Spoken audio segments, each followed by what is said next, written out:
नमस्कार साथियों, मैं आप लोगों का हार्दिक अभिनंदन करता हूँ अपने YouTube channel investors and traders stock market channel में। जो लोग पहली बार विजिट कर रहे हैं, like subscribe and bell icon जरूर दबाना, क्योंकि आपको इस तरह की जानकारी इस चैनल पर हमेशा मिलती रहेंगी।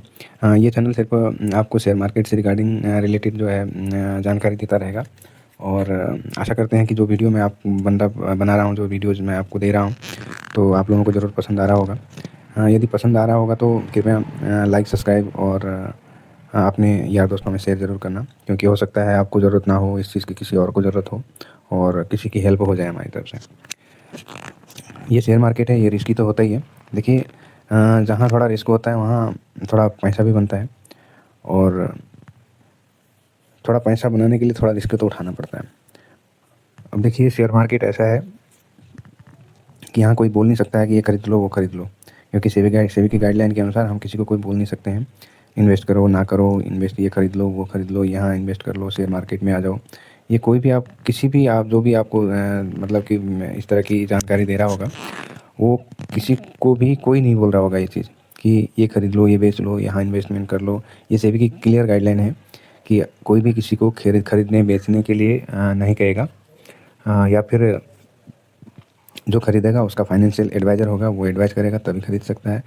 यदि कोई खरीदेगा तो अपना जो रिस्क रेशियो जो है, रिस्क और अवार्ड रेशियो जो है देख के अपना खरीदेगा।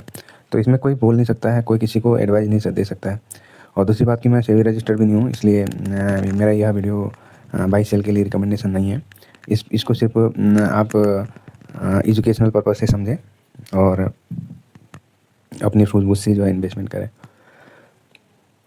हाँ, चलिए आज शुरू करते हैं। आज हम बात करने वाले हैं फार्मा बीज के बारे में। हाँ, जो ये फार्मा बीज है, मैं आपको दिखा देता हूँ। ये देखिए फार्मा बीज है, ये निपॉन का ही है। ये फार्मा बीज, अरे सॉरी, ये है फार्मा बीज, ये निपॉन का ही है। देखिए जितनी भी दवाइयाँ बनाती है वो सारी कंपनियाँ, इसके अंदर जितनी भी कंपनियाँ दवाई बनाती हैं उन कंपनियों का एक ग्रुप है जो कि एक ETF बना हुआ है। मैं आपको पहले ही बता चुका हूँ, ये ETF होते हैं वो म्यूचुअल फंड की तरह काम करते हैं, बट म्यूचुअल फंड और इसमें काफ़ी फ़र्क होता है। म्यूचुअल फंड, आप यदि आज इन्वेस्ट कर रहे हैं म्यूचुअल फंड में, तो आपका जो अभी आपने पैसा लग गया, आपके अकाउंट से पैसा कट गए, और आपका जो मार्केट की जो वैल्यू होगी, जो आपका जो पैसा है उसका NAV रेट होगा, नेट एसेट वैल्यू बोलते हैं उसको। वो रेट आपका मार्केट ख़त्म होने के बाद मिलेगा, मतलब कि 3:30 बजे के बाद जो भी मार्केट मतलब कि या तो हाई होगा या लो होगा, उसमें मिलेगा। बट जो ETF होते हैं वो आपको जो है जिस टाइम आप पैसा लगाते हैं मार्केट में, जिस टाइम आपका ऑर्डर एग्जीक्यूट हो जाता है, उसी टाइम का जो वैल्यू होगा आपका, वो उस पे जो है आपका जो इन्वेस्टमेंट हो जाएगा। तो इसलिए जो है इसका रेशियो भी, जो आप प्राइस जो क्या बोलते हैं उसको, एक्सपीरियंस रेशियो है, वो भी कम होता है। और आप इसको डिलीवरी में लेके बेच सकते हैं, मतलब रख सकते हैं, जब मर्जी आए तब बेच सकते हैं आप इसको। काफ़ी मतलब एक एडवांटेज है हम जैसे लोगों के लिए, क्योंकि हमने मार्केट में पूरे दिन तो बैठने को नहीं मिलता है, क्योंकि हर कोई जॉब करता है, हर कोई अपना काम धंधा करता है।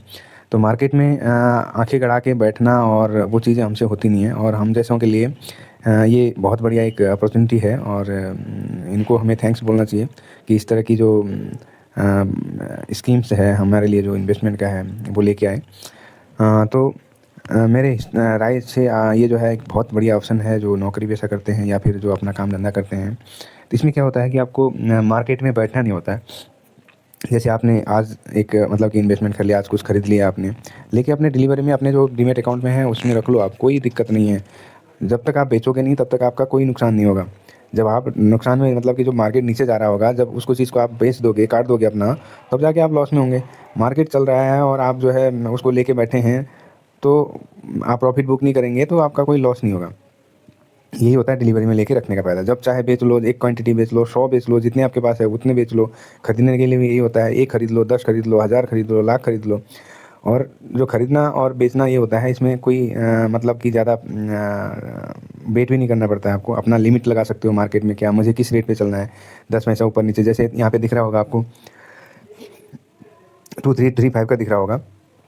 यदि मार्केट चल रहा होगा तो मैं 35 की जगह, अगर मुझे बेचना होगा तो यहाँ पे मैं 40 भी कर सकता हूँ। ये 35 की जगह 40 भी कर सकता हूँ, क्योंकि जैसे आपका ये इस लेवल पे पहुँचेगा, जैसे 23.34 है, ठीक है, ये मार्केट में चल रहा है, और मुझे लगा भैया मुझे इस पे नहीं बेचना है, मुझे अपने प्राइस पे बेचना है। इस पर मैं क्या करूँगा, 23.5 40 या फिर 5 या फिर 50, इस तरह का मैं उसमें लिमिट लगा दूंगा। यदि वो जो ये जो है इस लिमिट पे पहुंचेगा तो ये आपका सेल हो जाएगा, या फिर जो है आपने यदि बाई का ऑप्शन लगाया है तो बाई हो जाएगा। यहाँ पहुंचेगा तो सेम होगा, यहाँ पहुंचेगा तो सेम होगा। जैसे आपका ऑर्डर जो है उस लेवल पे पहुंचेगा तो आपका जो है एग्जीक्यूट हो जाएगा ऑर्डर। तो यही बेनिफिट है इसमें। और हम जैसों के लिए मैं आपको पहले बता चुका हूँ, बहुत अच्छा ऑप्शन है। अब लेके अपना डिलीवरी में रख लो, जब चाहे बेच लो, जब चाहे अपना खरीद लो। चलिए शुरू करते हैं। वीडियो काफ़ी लंबी हो जाती है, इसी चक्कर में इधर उधर की बात ना करते हुए हम आगे बढ़ते हैं। इसके बारे में कुछ बताते हैं आपको, इसने क्या क्या रिटर्न दिया है और किस तरह से काम करता है और किस तरह की कंपनियां हैं इसमें। देखते हैं, हम अभी आपको दिखाते हैं इसमें।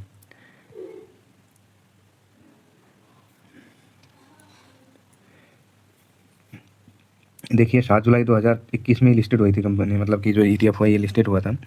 और जो इसका मार्केट कैप है 1042 करोड़ का है। ठीक है, इसमें आज जो है 83% की डिलीवरी उठाई गई है और 54 लाख का इसमें जो है वैल्यू हुआ है, वॉल्यूम हुआ है। और 12,67,000 की 12 करोड़ का इसमें जो है ट्रेड हुआ है, जो भी अमाउंट हो वो ट्रेड हुआ है। चलिए हम इसके हिस्टोरिकल डाटा में जाके देखते हैं कि इसने क्या क्या किया है। पिछले 3 महीने का देखें। यहाँ पे थोड़ा नेट की प्रॉब्लम चल रही है, नेट स्लो चल रहा है मेरा, तो थोड़ा टाइम लग सकता है, थोड़ा वेट करिए। देखिए ये दिख रहा होगा आपको, ये 14 नवंबर है। यहाँ पे ये 14 है, 13, 12, 11, 10, 9, 10, 7, जो कि 8, 9 में छुट्टी थी। तो यहाँ पे देखिए इसने हाई लगाया था 24:40 का, ये तारीख थी 24 तारीख। 24 तारीख में इसने हाई लगाया था। और यहाँ पे देखिए आप, जो ये इसका जो वॉल्यूम वैल्यू है ना, वॉल्यूम है देखिए 92 लाख का हुआ था, 68 लाख का हुआ था, 22 लाख का हुआ था, 27 लाख, 24 लाख, 21 लाख, 26 लाख, 34 लाख, 38 लाख, 48 लाख का हुआ था, 46 लाख, 21 लाख, 32 लाख, 47 लाख। ये जिस दिन हाई लगाया था इसने, इससे पहले 70 लाख का हुआ था, 70 लाख का हुआ था। और यहाँ पे देखिए 16 करोड़ का जो है यहाँ पे ट्रेड हुआ था। इसमें जो है 13 नवंबर ही क्यों दिखा रहा है, 14 क्यों नहीं दिखा रहा है? एक महीने, हाँ तो 14 है ना। अब दिखाया इसने, देखिए यहाँ पे 12 करोड़ का लगा है, 21 करोड़, 15 करोड़, 16 करोड़। यहाँ पे देखिए कम लग गया, 5 करोड़, 6 करोड़, 5 करोड़, यहाँ से बहुत कम लगता जा रहा है पैसा। तो यहाँ पे 8 करोड़ का लगा है, 8 करोड़, 11 करोड़, 10 करोड़, 5 करोड़, 7 करोड़, 11 करोड़, 16 करोड़। और यहाँ पे 3 करोड़, मतलब कि 2.25 करोड़। देखिए यहाँ पे जब यहाँ पे लगा 16 लाख का, 16 करोड़ का ये वैल्यू लगा यहाँ पे। तो यहाँ पे देखिए आप, ये जो है अगले दिन इसने हाई बना दिया। ये तारीख थी 23 तारीख। ठीक है, 23 में 16 करोड़ की इसकी जो है वैल्यू लगा था। तो अगले दिन इसने 24-40 का हाई बना दिया। देखिए जब पैसा लगता है ना मार्केट में, जब पैसा लगना शुरू हो जाता है तो वहाँ पे ना तो आपका चार्ट काम करता है, ना जो भी होते हैं पैटर्न वो काम करते हैं। जहाँ पैसा लग जाता है वहाँ। और दूसरी बात की, जो ETFs होते हैं, आपको ना तो चार्ट देखने की ज़रूरत होती है, ना आपको कैंडल स्टिक देखने की ज़रूरत होती है, ना आपको किसी उसकी ज़रूरत होती है। क्योंकि आपने जो डिलीवरी में ले लिया है, जिस दिन डिलीवरी में लेके आराम से बैठ जाना है। देखिए डेली जो मज़दूरों वाला काम नहीं करना है कि आज 500 कमा लिए, उसको रख लिए, 1000 कमा लिए, मतलब ये डेली वाला होता है। आप जो है एक बार ले लो, एक बार लेके रख लो डिलीवरी में। जैसे आपका 10% हुआ, 20% हुआ, जब आपका जो है मुनाफा हो जाएगा तब उस चीज़ को निकल लो आप। तो ये डेली मज़दूरों वाला काम करने में मज़ा नहीं आता है। इसलिए जो है आपको डिलीवरी में लेके बैठना है। देखिए किसी ने भी यहाँ पे 14-15 का लिया होगा, तो उस टाइम जब से लेके, मतलब कि मैं आपको यही बता रहा हूँ, पिछले साल मैंने लिया था, ये 13 रुपये का चल रहा था। 13 से लेके आपको 24 पहुँच गया, 50% से सॉरी ऊपर चला गया है। और दूसरी बात, यहाँ पे मैं वॉल्यूम की बात करें, यहाँ पे 54 लाख का हुआ है, 9 लाख का हुआ है, 7 लाख का हुआ है, 22 लाख का हुआ है। ये देखिए, ये मतलब अच्छा खासा वॉल्यूम भी होता जा रहा है। ये देखिए, तो जब पैसा लगता है ना, वहाँ पे मार्केट अपने आप ही भगता है। यहाँ पे 21 लाख लगा था, देखो 21 करोड़ का लगा था, 21 करोड़ का लगा, तो यहाँ पे 23-15 से 23-50 पहुँच गया, 23-39 पहुँच गया। आज भी 12 करोड़ का लगा है। यहाँ 15 करोड़ लगा, 5 करोड़ लगा, 6 करोड़ लगा, मतलब इस तरह लगा। अब यहाँ पे जो ये वैल्यू लगा था यहाँ पे 16 लाख, यहाँ के बाद फिर 10-11 तक लगा रहा है। यहाँ पे ठीक ठाक रहा 23, फिर उसके बाद यहाँ पे वैल्यू कम हो गया। देखिए ये तारीख थी आपकी, ये 6 नवंबर को देखिए 2298 मतलब कि तक पहुँचा है। 2298, 2285 है। फिर उसके बाद यहाँ पे देखिए 6 करोड़ का लग गया, फिर 5 करोड़ का लगा। 5 करोड़ में ये जो है 23-24 से 23-8 पहुँच गया। उसके बाद 15 करोड़ लगा, तो सीधा 23-15, 23-50 तक पहुँच गया ये। तो जब पैसा लग सॉरी जो पैसा लग जाता है तो ये आपका जो है जो पैटर्न होते हैं, जो ये आपका कैंडी स्टिक वगैरह चार्ट फार्ट ये काम नहीं करते हैं। हाँ, और यदि आपका पैसा लग गया है और कोई न्यूज़ इस तरह की आ गई मार्केट से रिलेटेड, तो उस केस में हो सकता है मार्केट नीचे जाता है। और ये मैं आपको पहले ही बता चुका हूँ कि ये जो ईटीएफ्स होते हैं, आपको इसमें चार्ट वगैरह देखने की ज़रूरत नहीं होती है, ना झंझट होता है। क्योंकि आपने एक बार खरीद लिया, उसको डिलीवरी में रख लिया, आप नहीं बेचेंगे तो आपका लॉस तो होगा ही नहीं। आप जब मुनाफे में होंगे या फ़ायदा होगा, आपका प्रॉफिट हो रहा होगा, तभी आप बेचेंगे, प्रॉफिट बुक करेंगे तभी फ़ायदा होगा। तो यही है। मुझे तो ये बहुत अच्छा लगता है, क्योंकि मैं इसी में ट्रेड करता हूँ और इसी में मतलब रहता हूँ मैं, क्योंकि मेरे लिए बेस्ट है ये। चलिए इसका हम देखते हैं क्या क्या चल रहा है।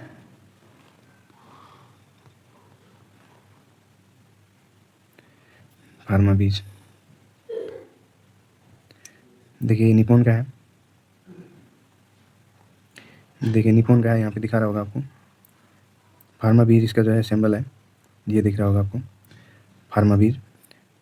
अभी जो इसका जो आज का है ये रहा, और आज करीबन 0.43% जो है इसने रिटर्न दिया है। उसके बाद हम इसका रिटर्न देखते हैं कि इसने कब कब क्या क्या रिटर्न दिया। देखिए, ये फार्मा कंपनी है जो दवाइयाँ बनाती है, ये बहुत वोलेटाइल होती है, ये ऊपर नीचे करती रहती हैं। जो इसमें देखिए आप, इसने 24% का हाई भी लगाया था 52 का। अब हम इसमें देखते हैं कि इसमें 5 दिन में इसने क्या किया है।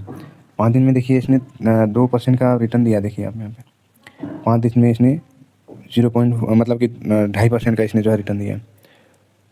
उसके बाद हम 1 महीने की बात करते हैं। 1 महीने में देखिए इसने जो रिटर्न दिया है वो 3.5% का दिया है। ये देखिए 3.5% का दिया। उसके बाद हम 6 महीने की बात करते हैं। 6 महीने में इसने जो रिटर्न दिया है वो लगभग 6% का दिया है। ठीक है, 6% का दिया है। उसके बाद हम 1 साल की बात करते हैं, तो 1 साल में अभी इसने कोई रिटर्न नहीं दिया है। देखिए अभी माइनस में चल रहा है। सॉरी, क्योंकि ये जो है अभी अच्छा खासा चल रहा था, तो वो जो ट्रम्प चाचा हैं उनकी वजह से वो जो है टैरिफ की बात करते हैं और टैरिफ में ये फंस जाते हैं। तो इस वजह से थोड़ा वॉलेटाइल चल रहा है और रिटर्न ये बहुत अच्छा देता है। तो यहाँ पे देखिए मतलब कि 2% ये 1 साल में डाउन है अभी। वहीं हम ये ड्यूरेशन की बात कर रहे हैं हम। आज 14 नवंबर है, तो 14 नवंबर 2024 से लेकर 13 नवंबर 2025 तक का ये जो है वाईटीडी होता है। ये वाईटीडी का मतलब होता है एयरटेल डेट होता है। हाँ, उसके बाद हम 1 साल की बात करें तो 1 साल में इसने जो है 5% का रिटर्न दिया है। हाँ, उसके बाद हम इसका जो है 5 साल की बात करें तो 5 साल में इसने देखिए अभी 63% का दिया। 5 साल हुए भी नहीं है इसको। अभी इसको करीबन 2021 में लिस्टेड हुआ था, अभी मैंने दिखाया था आपको। ये जो लिस्टेड हुआ था 2021 में हुआ था, अभी 5 साल भी नहीं हुए हैं। जो ये 5 साल में इसने जो है 61% का रिटर्न दिया है। देखिए 62% का रिटर्न दिया है, 62। उसके बाद हम मैक्सिमम इसने कितना रिटर्न दिया है, मैक्सिमम भी वही है, क्योंकि इसको 5 साल हुए नहीं, 5 साल के अंडर है ये देखिए। चलिए हम इसके बारे में कुछ ज़्यादा जानकारी समझते हैं, इसमें क्या क्या है। यहाँ पे देखते हैं हम, ये हमने ग्रो का एप्लीकेशन खोला है, यहाँ से आप जो है देख सकते हैं। देखिए अभी 23-34 पे चल रहा है, सॉरी 23-34 पे चल रहा है। जो रिटर्न थे मैंने आपको बता दिए थे, सेम रिटर्न है, इसमें कोई वो नहीं है। अभी हम देखते हैं यहाँ पे इसका जो है पैटर्न क्या चल रहा है। ये 24% का इसने हाई लगाया था, ये लो लगाया था। उसके बाद ये 54 लाख का वैल्यू हुआ है। 1267 करोड़ का जो है इसका ट्रेड वैल्यू हुआ है, पैसा लगा है इसमें आज। उसके बाद हम यहाँ पे देखते हैं इसका जो रिटर्न है, 1 साल में 4.5% दिया है, 3 साल में 20% दिया है, ऑल टाइम इसने 11% का दिया हुआ है। एवरेज कैटेगरी तो अगर बात करें तो 5% इसका जो है हर साल का एवरेज रिटर्न है, हर 1 साल का है। 3 साल में इसने 22% का दिया हुआ है, 17 इसने 5 साल में 17% का दिया हुआ, जो कि 5 साल हुए भी नहीं है। देखिए यहाँ पे रैंक कैटेगरी बात करें तो मतलब उतना वो भी नहीं है। और इसकी जो मार्केट कैप है वो जो है 10,23 करोड़ का है। अभी फार्मा है, मतलब इसमें 20 स्टॉक होते हैं टोटल। ये जो है आपका जो एक्सपेंस रेशियो है 2.1 है। यदि मैं एक खरीदूंगा तो मल्टीप्लाई 0.21 मेरा जो है चार्जेस लगेगा, प्लस डीपी चार्ज लगेगा, प्लस जो सेवी के चार्जेस होंगे, टैक्स वो लगेंगे। ठीक है, अब यहाँ पे हम देखें इसका जो ये है 2021 में लिस्ट हुआ था, फार्मा बीज के नाम से इसका जो सिंबल है, और इसमें सन फार्मा है। देखिए आप कहाँ पे कितना वो है वो यहाँ पे आपको दिख जाएगा। ये एक सेक्टर है, फार्मा सेक्टर है। इसमें जो है जितने भी दवाइयाँ वाली कंपनियां हैं वो जो है होती है। तो यहाँ पे देखिए आप सन फार्मा जो है 21 22 21% लेके बैठी है। सिप्ला 10%, 11% लेके बैठी है। डॉक्टर रेड्डी जो है 10%, 9.5% लेके बैठा है। देवी स्लैब में जो है 9.5% का है। लिप्टन में ये है लगभग 6% है। उसके बाद ये देखिए सारी मतलब कि 5% इसमें दिख रहा है। लिपिन में 5%, 6% का है। उसके बाद ट्रीडेंट फार्माकल्स में 5% का है। लिप्रोचलेट में जो 21% का है, यहाँ 3% का है, 4% का है। इसी तरह देखिए जितनी भी दवाइयाँ बनाती है कंपनियाँ, वो जो है इसमें होती है, और इनके जो एक ग्रुप होता है, उसी ग्रुप में ये पैसा लगाता है। देखिए 4% है, ये 3% है, ये भी 3.5% है। झंडूस है, ये जो है 3% का लिखा है। बिटकॉइन ये जो है ये है। मतलब ये एक तरह से आपका जो है वो है, एक सेफ साइड है। मेरे लिए है, अब आपके लिए हो या ना हो मैं नहीं बता सकता, क्योंकि अपनी अपनी चॉइस होती है। और मैं तो यही कहूँगा कि मेरे लिए बहुत बढ़िया है। चलिए वीडियो काफ़ी लंबी हो गई है, और दूसरी वीडियो में हम दूसरी ETF की बात करेंगे। और आज जो है जो बिहार का इलेक्शन था उसका रिज़ल्ट आया था सॉरी। तो उसके इसलिए मार्केट में जो है काफ़ी वॉलेटाइल चल रहा था, और मार्केट सेशन कुछ ऐसे ही चला है आज का। तो देखिए मंडे को कैसे चलेगा। मंडे में मेरे हिसाब से थोड़ा डाउन का ही रह सकता है। देखिए सिल्वर यहाँ पे अभी 4% लगभग डाउन चल रहा है, माइनस में चल रहा है। वहीं हम गोल्ड की बात करें, यदि गोल्ड की बात करें, गोल्ड पे क्या चल रहा है। गोल्ड पे भी देखिए 2% का इसमें लगभग ये भी जा रहा है, 2% ये भी लाया, मतलब कि वो चल रहा है, माइनस में है। तो मंडे को थोड़ा गोल्ड वगैरह ये कमज़ोर दिखेंगे आपको, क्योंकि चाइना का जो मार्केट है वो काफ़ी आज जो है हमारा चाइना ही क्या, जितनी भी बाहर की मतलब की मार्केट है US वगैरह के, देखिए नेस्डैक भी अभी देखिए कम माइनस में चल रहा होगा। इसलिए माइनस में चल रहा था, ये प्लस हो गया। देखिए यही होती है मार्केट की खूबसूरती। देखिए यहाँ पे ये जब ओपन हुआ था तो यहाँ हुआ था, देखिए आज का यहाँ पे ओपन दिखा रहा होगा। ओपन देखिए 25,108 पे हुआ था, जो कि अभी 26 के ऊपर पहुँच गया आगे, 25,138 पहुँच गया। ठीक है, और हम इसका जो है डाउ जोन देख लेते हैं। डाउ जोन देखिए अभी माइनस में चल रहा है, ये भी काफ़ी उसमें चल रहा था, 47 पे शुरू हुआ था, मतलब कि 400 200 300 पॉइंट नीचे था, और फिर से ऐसे ही से गुजर गुजर चल रहा है। मंडे को कुछ हो सकता है, मतलब कि क्योंकि आज जो FIS है उन्होंने भी काफ़ी बेचा है आज, तो मंडे को थोड़ा जब ओपन होगा मार्केट तो उस टाइम हो सकता है कि आपको गैप अप देखने को मिले, क्योंकि जो बिहार की जो सरकार है अब NDA की बनने लगी है, तो उसमें जो है आपको शुरू में देखने लगा हो सकता है, उसके बाद फिर मार्केट फ्लैट चले या फिर थोड़ा नीचे की तरफ आए, क्योंकि ये जो है ओल्ड रिस्क मतलब साथ नहीं दे रहा है, तो इस वजह से हो सकता है। नहीं तो फिर मतलब कि यदि 25 के ऊपर जाके, मतलब 25,910 पे आज क्लोज हुआ है, तो इसको 25,950 के ऊपर जाके क्लोज होगा, तो उसके बाद थोड़ा हम मान सकते हैं कि ऊपर जाएगा। यदि वहाँ से 25.10 के बाद फिर 26.50 पे जाएगा, 26.50 पे जैसे क्रॉस करेगा, तो उसके बाद आगे के लिए मतलब कि हो सकता है कि मार्केट भागे। चलिए वीडियो काफ़ी लंबी हो गई है, और मैं अपनी वाणी को यहीं विराम देते हैं। मिलते हैं दूसरी वीडियो में, जब तक के लिए अपना ख्याल रखिए, मस्त रहिए, स्वस्थ रहिए। जय हिंद, जय भारत।